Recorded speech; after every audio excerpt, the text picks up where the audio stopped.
They said Nixxium was dead, a cancer cut from the body of the world. They showed us the headlines, the trials, the prison sentences. Raniere was a monster, locked in a cage. The story was over. But they never talk about the silence that came after. They never talk about those of us who remained loyal, those of us who still carried the brand. My name is Leo, and I was part of the inner circle. I saw the madness, I saw the manipulation, and I called it enlightenment. When the walls came crashing down, I ran. I changed my name. I moved to a city where no one knew my face. I tried to build a new life on the ashes of the old one. I told myself I was free, a survivor. But some cages are built inside your own mind. It began with the whispers. 3 months ago, I'd wake up in the dead of night, my heart pounding, a voice echoing in the silence of my bedroom. Not a voice from the hallway, a voice from my own memory. The mantras, the phrases we used to repeat for hours in those windowless rooms until they replaced our own thoughts. The words that were supposed to heal us, but now they sounded different. They weren't suggestions anymore.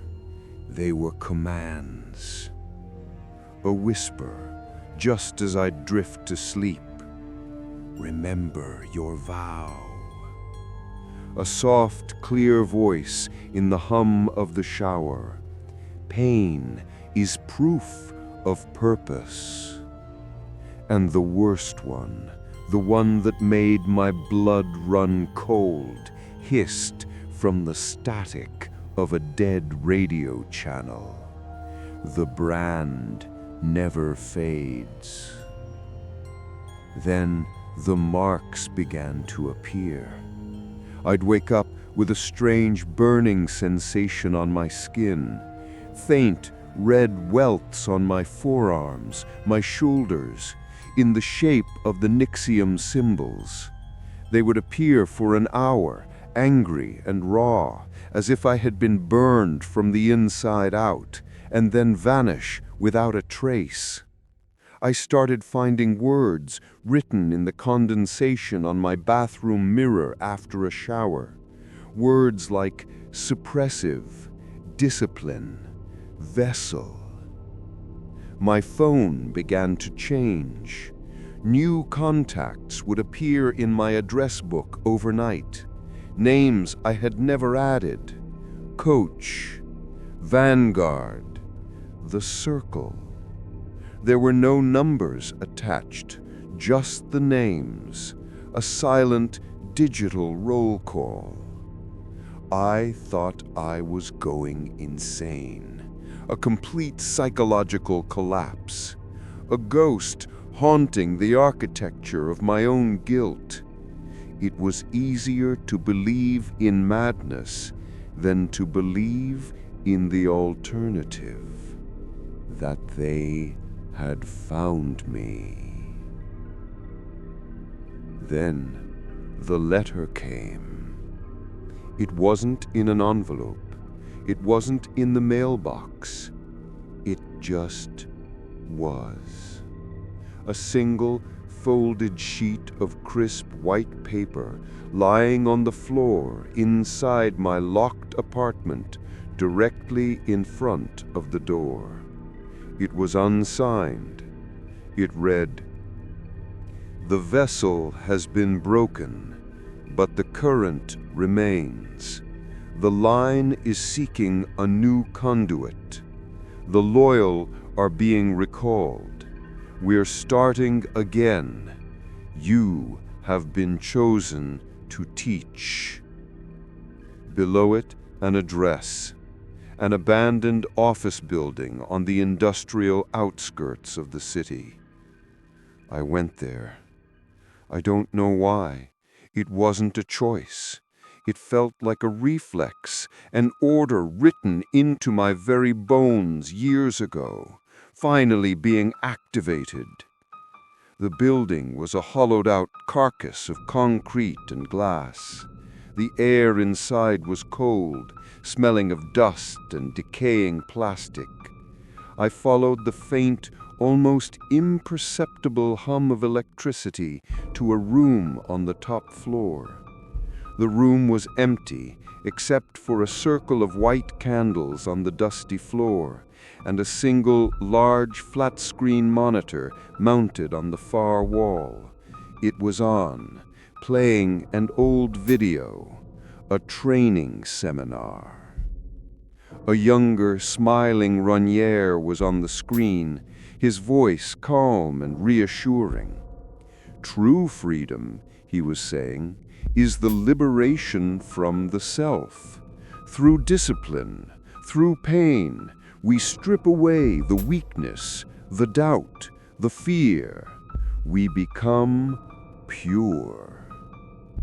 As I stood there, mesmerized by the familiar poison, the audio on the video suddenly cut out. Ronier's smiling face kept moving, but his voice was gone, replaced by a new sound. A soft, rhythmic, amplified breathing. My breathing, coming from the speakers. I looked at my own reflection in the dark, silent screen. My face was pale, gaunt, the face of a ghost. And in the reflection, I saw it. On my own skin, just below my collarbone, stark against my pale flesh in the monitor's glow, was a mark. The mark. The cauterized scar tissue symbol of the women of DOS. I had never been in DOS. I had never received the brand. I stared at my reflection, my mind shattering. I reached up with trembling hands to touch my own skin. There was nothing there, just smooth, unbroken skin. But in the reflection, the brand was real.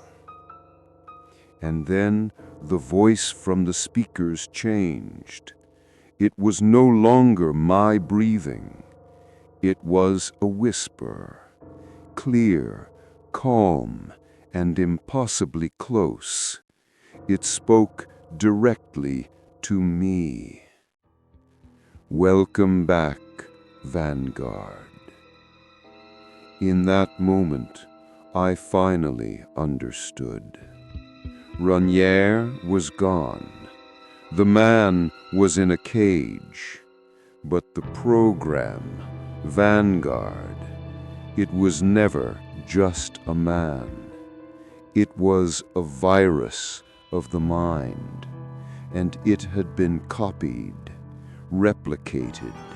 Now it was dormant, sleeping in the minds of the faithful, waiting for a new host, a new leader, one of those who still believed, one of those who wasn't afraid of the pain, one of those like me.